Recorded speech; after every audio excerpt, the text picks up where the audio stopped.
திருப்பூரில் இருந்து ஏற்றுமதிக்காக கொண்டு வரப்படும் பனியன் லாரிகளிடம் துறைமுக ஏற்றுமதி சரக்குகளை கையாளும் நிறுவனங்கள் அதிக கட்டணம் வசூல் செய்வதாக ஏற்றுமதியாளர்கள் லாரி உரிமையாளர்கள் புகார். சுங்க இலாகா நடவடிக்கை எடுக்க கோரிக்கை.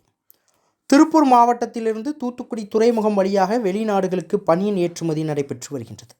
இதற்காக நாள்தோறும் திருப்பூரிலிருந்து சுமார் 200 லாரிகளில் பனியன்கள் பண்டல்கள் கொண்டு வரப்பட்டு அவை தூத்துக்குடி துறைமுக சாலையில் அமைந்துள்ள சுங்க இலாகாவில் கட்டுப்பாட்டில் செயல்பட்டு வரும் தனியார் துறைமுக சரக்கு கையாளும் நிறுவனங்களுக்கு கொண்டு வரப்படுகின்றன.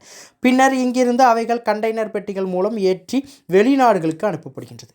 இந்த நிலையில் தனியார் சரக்கு பெட்டக கையாளும் நிறுவனங்களைச் சேர்ந்த ஊழியர்கள் லோடிங் சார்ஜ் என்ற பெயரில் திருப்பூரில் இருந்து வரக்கூடிய லாரிகளிடம் எந்தவித பில் தொகையும் இல்லாமல் 2000 ரூபாய் வசூல் செய்வதாக கூறப்படுகின்றது. இதனைத் தொடர்ந்து பாதிக்கப்பட்ட திருப்பூர் ஏற்றுமதி சரக்கு வாகன உரிமையாளர் சங்கம் சார்பிலும் ஏற்றுமதியாளர்கள் சார்பிலும் தூத்துக்குடி துறைமுக சாலையில் அமைந்துள்ள தனியார் நிறுவனம் மூலம் துறைமுக சரக்கு கையாளும் நிறுவனம் ஒன்று திரண்டதுடன் தாங்கள் முறையாக பில் தொகை செலுத்தி பனியன்களை இறக்கி வரும் நிலையில் தங்களிடம் அடாவடியாக மாமூல் என்ற பெயரில் இவ்வாறு வசூல் செய்வதை சுங்க இலாகா அதிகாரிகள் மற்றும் காவல்துறையினர் தடுத்து நிறுத்தி தங்களது வாழ்வாதாரத்தை பாதுகாக்க வேண்டும் என கோரிக்கை விடுத்தனர்.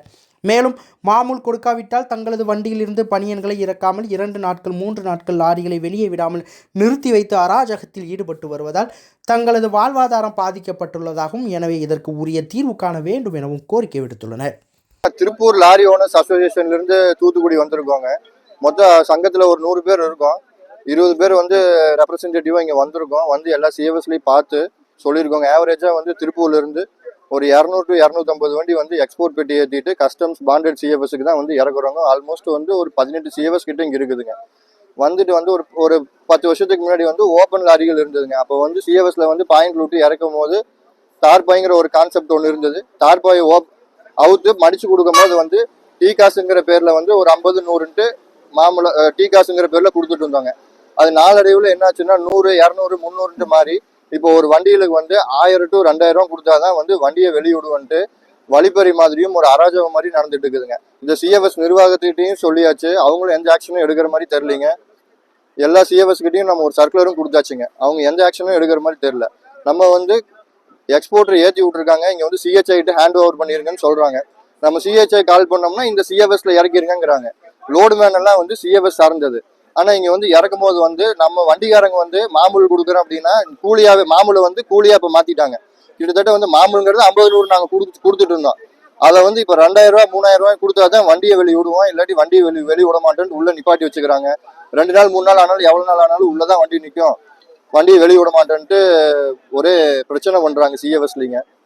இதை கஸ்டம்ஸ்லயும் தகவல் கொடுத்துட்டோம், அவரும் கொடுக்க கூடாதுங்கிறதான் சொல்றாரு. அது போக பாத்தீங்கன்னா கிட்டத்தட்ட 200 to 250 வண்டி வருது. இதை நாங்க பணமா தான் கொடுக்குறோம். 1000 ரூபாய் to 2000 ரூபாய்ங்கிறது பணமா தான் கொடுக்குறோம். ஆவரேஜா 200 வண்டி வந்தாலும் மாசம் இது கணக்கு போட்டோம்னா 1 கோடி ரூபாய் இவங்க பணமா வாங்குறாங்க. இது என்ன கணக்குல இவங்க பணமா வாங்கி இது என்ன கணக்குல நாங்க ஃபைல் பண்றது இவங்க ஃபைல் பண்றாங்கிறது தெரியல.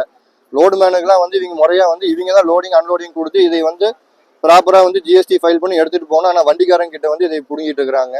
இதுக்கு கஸ்டம்ஸ் ஆக்ஷன் எடுத்தாலும் சரி, இல்ல இங்க இந்த தூத்துக்குடி மாவட்டத்துக்கு உண்டான கலெக்டர் ஆக்ஷன் எடுத்தாலும் சரி, இல்ல ஜிஎஸ்டில இருந்து ஆக்ஷன் எடுத்து எங்களை இதுல இருந்து வெளியே இது பண்ணி சப்போர்ட் பண்ணி கொடுத்தா சரிங்க.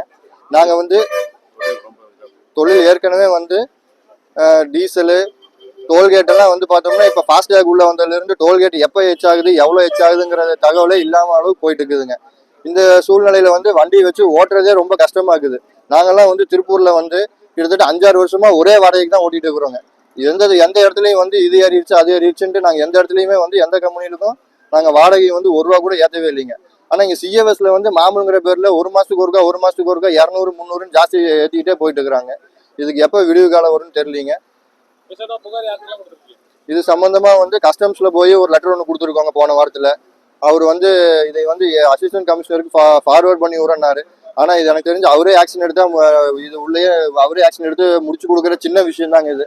லோடு மேனும் சிஎஃப்எஸும் சம்மந்தப்பட்ட விஷயம், அது எனக்கு சம்மந்தம் இல்லைங்கிறாரு. சிஎஃப்எஸ்ங்கிறது கஸ்டம்ஸ் பாண்டட் சிஎஃப்எஸ் தான். இதுல எப்படி அவருக்கு சம்மந்தம் இல்லாம போகுங்கிறது தெரியலீங்க. அதுக்கப்புறம் பாத்தீங்கன்னா எஸ்பி ஆஃபீஸ்லயும் ஒரு கம்ப்ளைண்ட் கொடுத்துருக்கோங்க. இதுல யார்கிட்ட போய் கேட்டாலும் எங்களுக்கு சம்மந்தம் இல்லைன்னு தான் சொல்றாங்க. அப்ப இது யாருக்கு சம்மந்தப்பட்டதுங்கிறத இந்த வீடியோ பார்த்துட்டு யார் சம்மந்தப்பட்டவங்களோ அவங்களை கூப்பிட்டாலும் சரிங்க. எங்க அசோசியேஷன் கூப்பிட்டா ரொம்ப மகிழ்ச்சியா தான் இருக்குங்க. யாரோ ஒரு ஆள் இந்த சம்மந்தப்பட்டவங்க யாருன்னு பார்த்துட்டு அவங்க எங்களுக்கு கான்டாக்ட் பண்ணி இந்த பிரச்சனையை முடிச்சு கொடுத்தா ஓகேங்க. நாங்கள் 5ஆம் தேதி வரைக்கும் டைம் கொடுத்துருக்கோங்க. 5ஆம் தேதிக்கு மேலே வந்து மாமூல் கொடுக்கறது இல்லை, இந்த மாதிரி யாரும் வழிப்பறி பண்ணாதீங்கன்னு சொல்லியிருக்கிறோம் சிஎஃப்எஸ் எல்லாத்திட்டையும். மீறி 5ஆம் தேதிக்கு மேலே இதே மாதிரி கன்டினியூ பண்ணாங்கன்னா நாங்கள் போய் உள்ளே இறக்கிடுவோம். ஏன்னா எங்களை நம்பி வந்து திருப்பூரில் ஏற்றி விட்றாங்க, பனியன் கம்பெனி சார்ந்தவங்கலாம் நம்மளை நம்பி தான் ஏற்றி விட்றாங்க. நாங்கள் உள்ளே விட்டாங்கன்னா போய் இறக்கிடுவோம். இறக்க மாட்டோம், மாமூல் கொடுத்தா தான் இறக்குவோங்க. இது யாரு கொடுக்கணும், இந்த கூலி யார் கொடுக்கணுமோ அவங்க தலையிட்டு இந்த கூலியை கொடுத்து முடிச்சு கொடுத்தாங்கன்னா சரிங்க. குமரேஷன். பெல் பட்டனையும் கிளிக் செய்யுங்கள்.